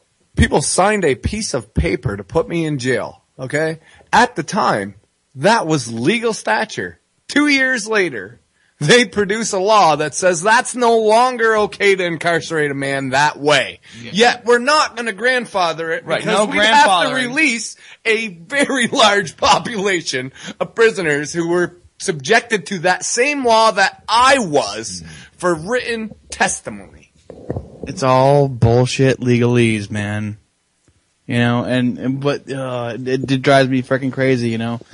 Especially being the son of a lawyer. Yeah. I tell you what, there was 1,800 dudes in the joint I was in, and there was probably only 32 good dudes in it. But let me tell you what, all of us that had these bogus charges were praying to God and whatever deity you might want that when they changed this law, they would grandfather that. But, you know, they'd lose too much money because I had met myself probably 500 people in the 5 years I spent in their fantastic facility that had been violated by some written piece of paper signed by some jackass. It all comes back to the piece of paper. That piece of paper rules us all. Burn the paper, I say, lighters avail. And it is guilty until proven innocent. It is. You are certainly not innocent until proven guilty. No. You are absolutely red flag, guilty as shit. Well, look at your case, man. Like, you had 7 sworn testimonies. And I had 15 letters when I walked into court saying that I was a good person. Right. From my employers, from teachers, from they only look at the bad shit. They only look at the bad shit. Yep. That's how they make their money, man. And that's I am glad I have both of you on the air tonight. By the way, thank you for showing up. And Mr. Mike, you are a really great moderator, Mr. Mike. Like, you are definitely Mr. Outside Viewpoint. And what do you got to say, dude? Anything out there you want to say? I'm just looking in on this from the outside, just trying to see how what we're discussing fits in with the rest of what's going on in the world. I mean, Ukraine's on fire right now, and what would happen if the people in the United States had 1/5 the anger that the people in the Ukraine have? You know, I've done a little bit of research on the Ukraine, and I mean, just superficial. I'm not saying I'm an expert or anything by any means, but I did look into, like, gun ownership rates in the Ukraine, and they're a fraction of what they are in the United States. Now, the anger and displeasure that we're talking about tonight, I'm sure exists over there. Oh, I can't imagine. You know, and I was watching their live feed today, dude, Mike. Like someone posted in chat about 2:35, 3 o'clock tonight. The feed from the Ukraine, and like literally over there, they were singing the protesters were singing to each other to like make sure everyone like knew that they were all on the fucking same page. But behind the singing, there was vehicles on fire, buildings on fire, and there was explosives and fucking gunshots going off in the background. Like, there was shit going on there, and they were standing their ground going like, this is not the way we need to be free. Period. Like, I would love to see this entire world be as free as we have in this country, and we're not even that even free anymore. But I would like to see that we in this country can produce some kind of like movement to like be more free. Like, this is the essence of what we're doing here is freedom. Freedom. Period. Dude, we just want to be free. Yeah, but that's what we want, but honestly, okay, It we don't have enough people, like Mike said, we don't have the boots on the ground to be free. Absolutely. We don't have the people that are willing to stand out in the street and chuck it all to the wind. I'm not talking about us now. I'm talking about them wanting to be like us. No, but going back to what James said, there are a ton of people that will stand there and tell you to your face that when the shit hits the fan, they'll be there. But I guarantee you that they will be fucking hiding under the biggest rock they can find. Yeah. Because they are the biggest pussies that you've ever met in your entire existence. Well, I'm glad I got you guys on my side. Jesus Christ. Because I would certainly, I went back to this, and this, I'll probably get arrested tonight for this, but this goes back to this. My brother is in the guards. Okay? And one day he comes home, blah, blah, blah, and we're talking, and they're talking about how they were learning how to disarm our American citizens. Okay? This is from a person in the guards. So I said to him, if you show up at my house and try to take my guns, would you? And he said, well, I'd have to do what I had to do. So I said, well, brother, I would have to do what I would have to do, and you can figure that one out on your own. Because I'm not going to lay down. I'm not going to roll over. I'm not going to let them go. If it's going to be like that, then I'm going to take what you got just as willingly as you're going to try to take what I got.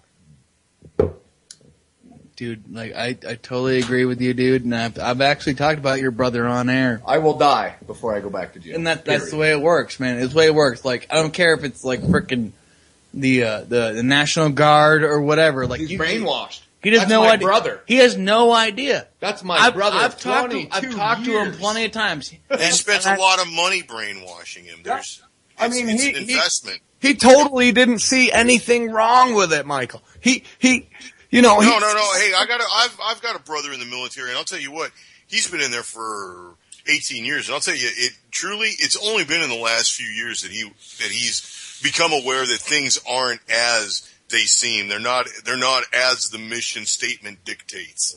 It's just been through him having more time on the clock. Yep. That is exactly it. And when he joined the military, things were all, relatively in a low boil state, I think everybody had the idea of what was going on, but nobody at that time wanted to admit it. And now that it's, coming out that they're doing drills in, American towns, they are actually out there, practicing martial law and figuring out a way to, control us. The freaking Constitution. Absolutely. Yeah. And it really did break my heart to know that my own brother would come to my house to take whatever he needed to take under their direction. Okay, so you're saying that let me just get a couple things straight, just because I want to compare this with my experience. Sure. Because I have a very similar experience to this. How old is your brother? He's 22? He's 22 now, yeah. He's been in since he was 17. Okay, so he's still relatively fresh with the mind fuck, so to speak. Absolutely. He's not very smart, by the way. Well, that's... He's a follower, not a leader, and that's exactly what they wanted out of him. Absolutely. He cannot. That's what they want out of everybody. And they're totally happy with that. And to be honest, he probably doesn't have a job in the military that calls for a whole lot of independent thought. Nope. Nah, can't imagine that there is. What is his job? Okay. He's technically a chef, but, he has shown me videos of him shooting the 50 cal in the range. He has shot, 50 cal in the Humvee. I mean, he's definitely had his training for, whatever is to Absolutely. Come. Every one of them is a soldier. Every one of them is a trained killer. Yes. But you have to think about it. I even asked him, Michael, this one. Think about this. He was willing to go to my own mother, his own birth mother's house, and do the same damn thing if he was asked to. Okay, now, and in that being said, there's going to be a little bit of him telling you that just because now he knows he's got your goat. Oh. And this is part of the training, right? Now think about this. He's been in since he was 17. Think about how raw you were at 17. You were a kid. I was very naive, Absolutely. And they count on that. That's why they take those guys. That's exactly why they take them. Yeah, let me be honest with you. I had a drug problem, when I was younger. That was what got me. I was addicted to drugs, and that was my downfall. And what I know now is, had I known it then, I could have easily gone in and been like, oh yeah, it was a habit, blah, blah, blah, blah, blah, and yada, yada, probably could have gone some rehab, whatnot, yada, yada. But, what it did teach me was some very valuable lessons about our system. The fact that I had believed up until that point that I was a free American and do what you want and have fun, blah, blah, blah. But you know what? When you're slapped in the face with reality, it really does suck. And, you're really not. But a lot of these guys, they haven't been slapped with reality yet. No. No. God, no. And even more so, they've been taken from that childhood status, that 17 naive kid, and broken down and then brought up, and now he is a man, and not only is he a man, he's a killing machine, and he is a weapon of war. He is a tool of death. He absolutely is, because like I said, there is no connection to the fact that we are... Absolutely not. No, they broke that, buddy. They broke that. And it's gonna be your job to foster that bond, because he's in a growing spot right now. I can't say my brother was absolutely the same way, but I'll tell you what, don't get my brother to like rolling up his sleeves, because, all bets are off at that point. Yeah. Well, the difference is I could still kick my brother's ass, and I would certainly do it if he tried to, if I got into a big old fight with my brother, I'd have to shoot that boy in the knee. Luckily for me, I'm the biggest horse in the family, so I lucked out there, but, it's just the fact that he could morally feel okay by doing something like that. That's theoretical, and that's in the training, and that's what he is right now. That's his life. He is a soldier. Yeah. That's really what he, no matter if he's a cook. Soldier first, everything else second. That's right. And it's going to take him a little bit of time to get past that. But what you're not counting on is, I don't think they're going to have the United States military do it, because at some point it is going to ring true to some of them. Now, they're not going to have your brother come to your hometown and do it. They'll send your brother to the middle of Arizona and have him do it. I would hope not, because I would really hate to have to, exactly, to do whatever I had to do. And that's part of the reason why they'd send him over there. But actually, I don't even think they'll send him to Korea. I mean, if you're watching anything on the news right now, they're screaming about the UN says that North Korea is as bad or worse than Nazi Germany. Well, I really don't know what to think about that, because I've got a cousin. So they'll get him out. My brother's in Korea right now. Yeah. This is a game. See, they like having, really, what it comes down to be, the best and the brightest in the United States. They like them being out of the way. That's absolutely right. And if you are smart in there, they're going to tuck you away in a little corner and pretend that you're something special so that they can control you, because they don't want somebody that can think on their own. Well, and then as soon as they get to the point where they can't think on their own, well, it's time for them to go. Exactly. They control the information to that person so that person can. Oh, absolutely. Military TV is, if you get television from the military base when you're deployed overseas, it's worse. It's worse than having a basic cable here. Yeah. I'm sure, dude. I'm sure. I'm fucking sure. It's screwed up. Well, I have a cousin who teaches over in North Korea. He teaches English, and in North Korea or in South Korea? I believe it's North, but maybe not. The good guy Korea or the baby eating Korea? Yeah, exactly. It might be the baby eating, actually. Now that you say it, but he went over there because he was a international salesman over here, knew like 5-6 different languages, and he loves it over there. Is married to some Korean chick over there, and is perfectly happy. But his eyes are blinded to the fact that he'll be the first son of a bitch that they lock up if something hits the fan. He's going to be one of the first ones that they go, oh, okay, let me take you, anyone who's white looks like they're from America and put you in behind bars because, that's going to be our bargaining chip when shit does hit the fan. That's the way we don't bargain. Yeah, we don't bargain. We only bargain if it looks good on TV. That's true. But once again, I don't see the war happening with North Korea. I think this is more, just noise in the background, saber rattling to keep your eyes off the prize, because really when it comes down to it, guys, you see exactly what we've been talking about tonight. The economy's in the shambles. People aren't happy. The Ukraine's on fire. Well, the money's in the toilet. Yeah. Right? So there's really only one answer to this, and that is another war. Yep. And the next war, guys, I'm telling you, I can smell it in the air, is Africa. And with that war comes all sorts of new, restrictions for the fight of freedom and, preserving liberty and democracy by giving up, your rights. And, fuck preserving democracy, dude. We're not a democracy. Did I say any of this had to make any sense? It's just gotta. Well, you did, Mike. I just want to point out we're not a democracy. Well, I'm saying that this is what they're going to say. And when I say the preserving of liberty and democracy, what they're going to do is they're going to come in and they're going to say, well, this is dangerous radio right here. This is not in line with the mission of. Well, welcome to frickin' Justin time, assholes. Right. So I mean, it's important that you take this time and you say what you want, but it's also kind of important to look at what's coming, because I really don't see any kind of Red Dawn Mad Max scenario, guys. Oh no, I don't either, dude. I see like Soviet Union collapse all the way, dude. It's gonna be like a complete financial collapse. There ain't gonna be shit owned by the government. It's gonna be all up for grabs. It's gonna be like the war is what will be to prolong it.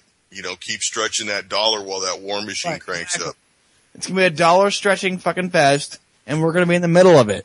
And we're gonna be feeling the effects. I pay for like premium gas just because I have a turbocharged car. But the point is, I pay $4 a gallon. And when it comes right down to it, a lot of us do. A lot of us pay like that high dollar to make sure we have quality going on. I can't run less than 91 in my truck, according to the gas cap. Well, okay, you get my point. My point is like it's us on the outer edges that are screaming to high heaven to like have something happen, and it's also us on the edge of the fringes like screaming to high heaven. It's gonna like make everything stop at the same time. The problem with that is most of us people who are screaming to high heaven are low to maybe touching what we believe to be a medium income. Right. Well, when it comes down to it, like the people that are gonna listen, that need to listen, are out of our pay grade. Well, not only out of our pay grade, but it's also our presentation, guys. And I mean that in the most sincere way. And I'm not saying that tonight is any sort of representation of this. I'm just going to go pull from a personal experience. Yeah, well, I say. Well, I understand that, and we don't. You're going to get the response that brings. Yeah, but they're going to look it up. I'll tell you this right now. But anyway, the chemtrail issue, right? There's something going on. Absolutely. If it's a jet contrail, it dissipates, but these things stay all day and end up clouding up the sky. I've right. all the time, dude. Every day. That's something that's so in everybody's face. It should be easy to point out. But unfortunately, a lot of the people that want to point that out are screaming, and they're almost like the guy with the sandwich board sign. The end of the world is nigh. Yep. Right, ringing the bell. Yep. Now, from a personal experience, I did notice when I was having my tour of Arizona, so to speak, there were some signs that were addressing the issue of chemtrails. But guys, the signs weren't spelled correctly. And I'm not saying that everybody has to be a correct speller all the time, but when you're presenting something like that for the public to see, it just kind of makes you look fringe. It makes you not only fringe, it just makes you look illegitimate. I mean, this guy can't even spell. You're not taking seriously. Exactly. And I mean, and it's not that way because we become a society where and I'm not getting on any kind of like harping on spelling or anything, but I'm just saying like in that way, if you want to present something to somebody, you want a suit and tie. You know? Not necessarily a suit and tie. You want to look presentable. Presentable and presented correctly. The best way to get heard in today's society is suit and tie. Suit and tie are like a name like Dr. Michikaku. Like you have some fucked up name and like some big title. Like that's the only way you can get heard nowadays. Me, James, and Lance, like freaking, regular people that like work a regular job and have an actual freaking independent mind. We all don't agree. None of the three of us agree with anything, period. But we're after the people that vote, right? We're after the people that, well, yeah. All right. So we can take this back to the medical marijuana argument, because not too long ago there were a lot of states with the push to get, the medical marijuana in. And part of the problem they were running into was they know who the voters are. The voters are the older folks. And the problem is now you've got some guy with hair that, my God, it's touching the collar on his shirt. That's me. I'm sorry. Right? So his hair's touching the collar on his shirt. His mustache is a little unkempt. Do you see that? Look at him. He's got dungarees on, for the Lord's sake. And he's talking. Wear Converse and frickin' wear a frickin', athletic shoes and dungarees in a time like this. That's gotta be seeking my electoral issues. Well, I'll tell you what, you didn't get it, because now you've just become the hippie talking about weed. Yeah. Well, right? But if you could approach that guy with the argument of, this empowers the farmers. This puts the power in the common man's hand. Right, exactly. You grew up in Idaho. Remember back when Dad was on the potato field and how much common sense was there? This puts the power back in the farmer's hands. Dude, Mike, if any group of people in this freaking country could convince the farmer that like they actually have a voice, it is Vermonters. Seriously, like we are freaking like everything you just said. Maybe it's a little bit. You said it like offhand, like it was a joke. It's funny, but you know what? It's true around here. In other places, it is true. But those farmer be like, I do what I got to do because I have to do it, and here's why. Let's join hands and fucking move forward, and that will happen in this state. Like it's really messed up, dude. We're that far behind the curve. They're like. It actually will work that way. It's a bonus, dude. That's a really awesome point that you actually made. Like you're so fucking on spot, dude, with that. Yep. And by the way, it's still Tuesday and I've had beer, so there. Happy Tuesday. ... We'll wait till 9 o'clock. We'll talk later every morning. What day become an issue as to what beer you have? Well, that happened last Friday when I don't have a job anymore. When you've got your own. It's my time. This is my time. I choose that. I choose to have it like recklessly with all you people on Radioland. So, thank you, Radioland, with the devil ears right there flying around. Someone talk, so I don't have to talk anymore. Seriously.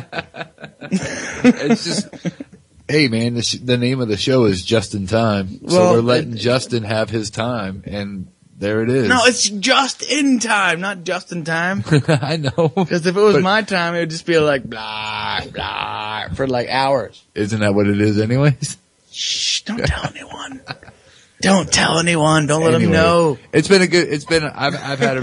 We've gone down some territory today, and it's really important that like we look at all these viewpoints, period. Like that's my thing. You know, I want Lance on, I wanted you on, and I want anyone else to call in. And Mike, thank you for calling in because you got your own life experience. Like our whole existence in this, like, you know, facade of being a human nowadays, like, is all plagued and actually based off at the same time of human experience, man. Human experience, like living life. Like we need to live some fucking life now. Like we can't sit here and be like the world's gonna end every 5 seconds.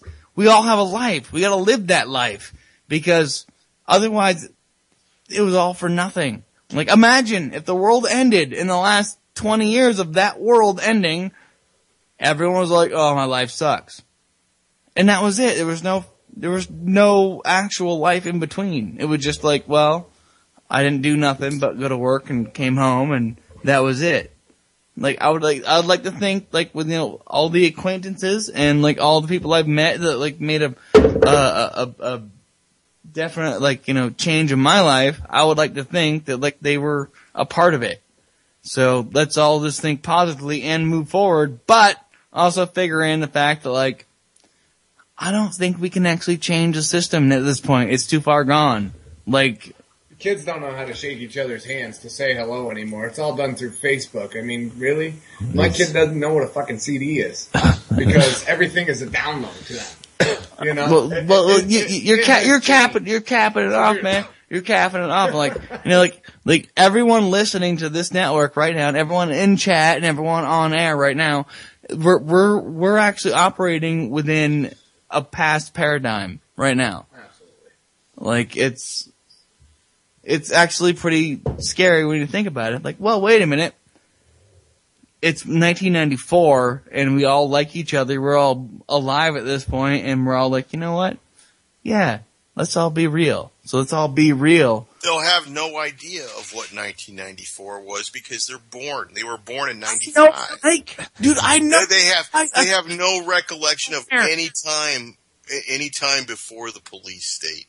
Yep. Which is horrible, and it's going to be remembered, forever. It's going to go down as, another categorized fuck show part of, the history. They just grew up with it. They don't know any different. Exactly. That is the problem.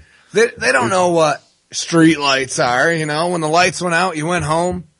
They don't know what, a payphone is. They don't know, what it was like when you played marbles at school. I shot fucking marbles at recess. Now kids are freaking, I don't even want to know what kids are doing at recess, man. It's crazy. And I think that's why, like, I ride a Hayabusa and I have four-wheelers and toys because I like to just disappear from all the fucking shit that goes through my head and ride my bike 180 miles an hour. Or I want to go through a mud pit that buries my quad, and that's all it's on my mind, And people may say, oh my God, Jesus, you're just like a kid. Yeah, I certainly am. You know why? Because I don't want to give it up and I don't care. You're living life the fullest. Exactly.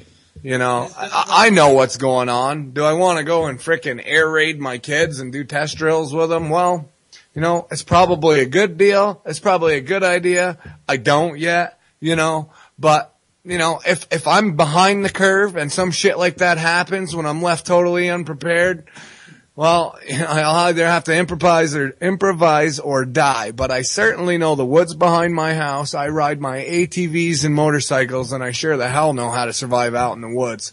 So, my kids play outside in 20 below to when it's 100 degrees. I think they can adapt pretty damn well to whatever needs to happen.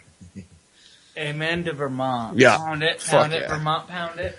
Okay, so now I've officially sucked down about 48 ounces of beer. So, what? I'll turn that one over. My microphone now, dude. It's your time.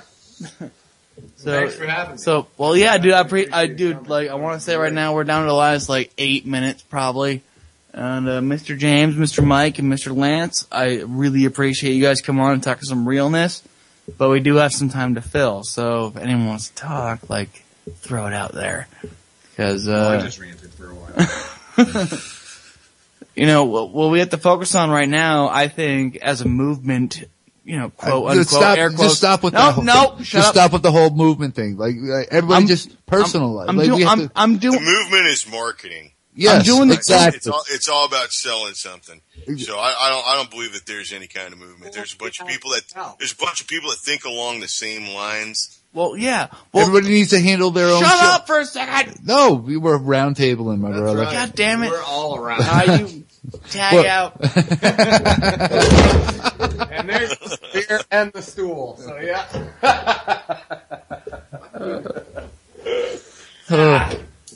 Slight. All right, so we're slight back now. Equipment malfunction. So what I was gonna say, you kind of derailed me with the whole losing the stool thing. So. Yeah, I'm glad I did because I was trying to win my Back turn. to that, we're not selling. My point is we're not here expressing our views of how shit is. And if people are listening to what we have to say and agree with us, then that's freaking awesome. And if you're not listening and you're not agreeing, well, then you're just in denial. So whatever, but. On that, it's a good time, and we're talking about shit that's relevant, that matters. Personalized, man. Personalized. Should actually take an interest in, whether you're a freaking bookworm or a fucking cage fighter or whatever you do from any end of the spectrum. It's real shit. It's not what the news wants you to see. It's not what fucking they put in the paper for you. It's not what, your mom heard from your cousin. Whatever. We all gotta take care of our shit and our personal lives, and you literally have to choose who's on your side. Choose your battles. That's right. And choose what you're gonna do and handle your own personal thing. That's all we got. That's all we got. A kid wrote, I spent 10 hours on how to grow edible mushrooms. Come to the cow pastures, dude, flip over a patty, and you've got it.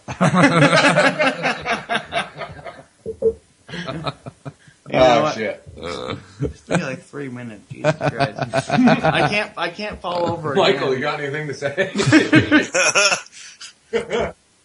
I have no furniture to break, gentlemen.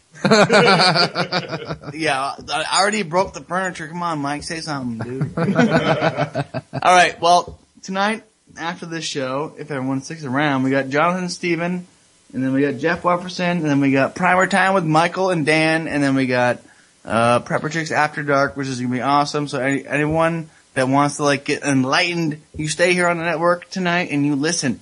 Because that's the only way we're going to do it. Listen to each other. Trust no one until you do your own research. And that's my Bill Cooper for tonight. It's amazing that we listen to Bill Cooper. Mae Russell's on, and there's a lot of people that like her, don't like her, whatever. I just find her to be an interesting voice, speaking about things that some of us remember. Mm-hmm. And it's kind of striking that everybody who has anything of worth to say anymore is dead. Yeah, what's that all about, dude? What's that all about? That's an interesting point, that nobody's taken up a mantle on that and run with it and. Well, they got their way, man. They made their point. If you have a voice to say, you're gonna get shot. No, There's just too many coincidences with people that had too much to say that ended up dying a very strange death. And if you want to ignore it, whatever, and you want to call it conspiracy theorists, then call it what you will. But suicide by gunshot back to the head. Seriously, the gun was at my house, but you got shot in the head with it over there. That's what we're telling you, and that's what we want you to believe. Gun hasn't been shot in years, but we're good. Yeah, I saw it. Good enough, right? Good enough for you. Good enough for me. I concur. Good enough for government. I concur. Fucking A. It's just ridiculous. Good enough for government work. You can keep changing it and go on and on and on. You know, I make an honest living. I work my ass off for the probably, I don't know what I make. Nothing. $40,000 a year. Dude, nothing. To exist. Hey, no, I know it's nothing. No, you have 4 kids and a wife and a house and a property and a business. Woo! And you have nothing to show for it. You're not making nothing. You're busting your ass for nothing. My money. I like the point is you're busting your ass for nothing, man. I go to work to live. Because if you don't, what are you gonna do? You dig a hole and fucking just kick it there. You make a great living off of collecting welfare. I mean, well, yeah, I could probably. Anyone want to have kids out there? You know, hey, I mean that's what a lot of people do, isn't it? If you can gimp one of those kids, you can get extra on the begging. We can lay some crooked pipe, dude. Yeah. But I'll tell you what, I got 4 kids. I'm not on welfare. Well, then you got a couple spares. My wife doesn't work for anyone that gives a shit. Oh, good night, everybody. Oh, thank you, gentlemen.